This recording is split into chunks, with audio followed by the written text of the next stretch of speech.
बिहार विधानसभा चुनाव के दूसरे चरण में 11 नवंबर को मतदान होना है और चुनाव प्रचार के लिए कल यानी 9 नवंबर की शाम तक ही मौका है।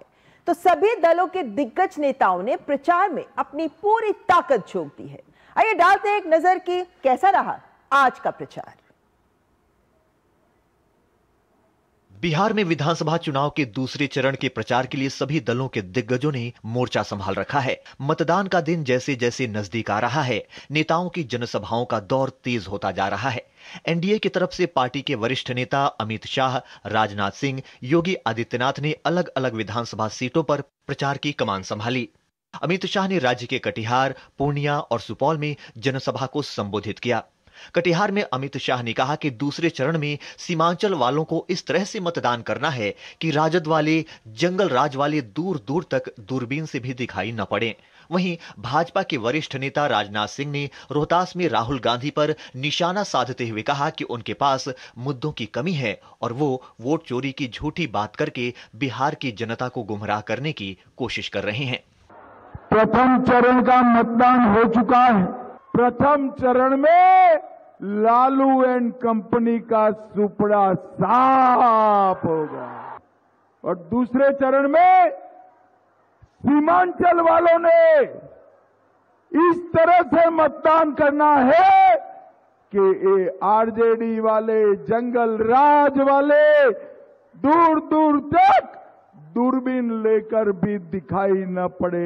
यदि राहुल जी को लगता है कि बिहार के लोगों की वोट की चोरी हो गई है, तो इसकी वह लिखित शिकायत चुनाव आयोग को क्यों नहीं करते?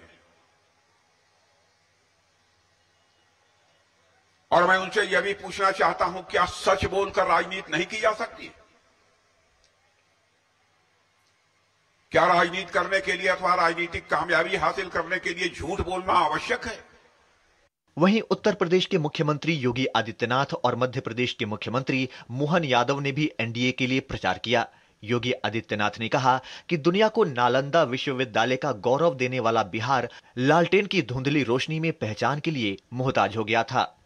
बिहार ने नालंदा विश्वविद्यालय दिया हो, आखिर वह बिहार किसके कारण साक्षरता में देश के अंदर सबसे पीछे हो गया?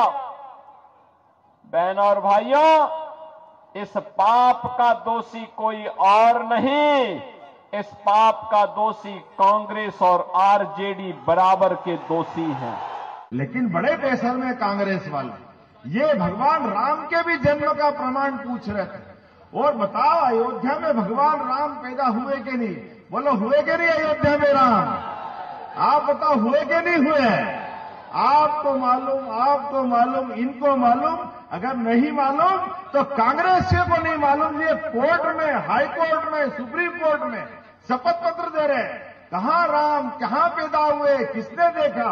बात करें महागठबंधन की और अन्य विपक्षी दलों की, तो सभी ने अपने अपने प्रत्याशियों के लिए धुआंधार प्रचार किया।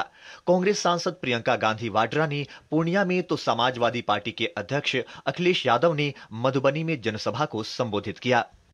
तभी महात्मा गांधी बिहार आए, बिहार में चंपारण गए और उन्होंने उन्हीं किसानों से, आपके पूर्वजों से प्रेरणा लेकर सत्याग्रह शुरू किया, इस देश की आजादी की लड़ाई शुरू की। याद रखो, आत्मस्वाभिमान करो, गर्व करो अपनी जमीन पर और बोलो कि मैं बिहारी हूं। नई सोच के साथ, सकारात्मक सोच के साथ, बिहार के विकास के साथ, और हम लोग सब मिलकर के अपने अनुभव का साथ देंगे, जिससे बिहार को नए तरीके से नया बिहार बनाने का काम करें, जहां पर रोजगार हो, नौकरी हो और हमारे जो पिछड़े दलित समाज के लोग उनका सम्मान हो, किसान खुशहाल हो। वहीं जनसुराज के संस्थापक प्रशांत किशोर ने बिहार के मधुबनी में रोड शो किया, अपनी पार्टी के प्रत्याशियों के पक्ष में प्रचार किया। बिहार में 11 नवंबर को दूसरे चरण का मतदान होना है, जिसमें 18 जिलों की 122 सीटों पर वोट डाले जाएंगे। पहले चरण में हुए बम्पर मतदान के बाद उम्मीद की जा रही है कि दूसरे चरण में भी बिहार की जनता लोकतंत्र के पर्व में बढ़ चढ़कर हिस्सा लेगी। Bureau report, DD news. News night में आगे आपको दिखाएंगे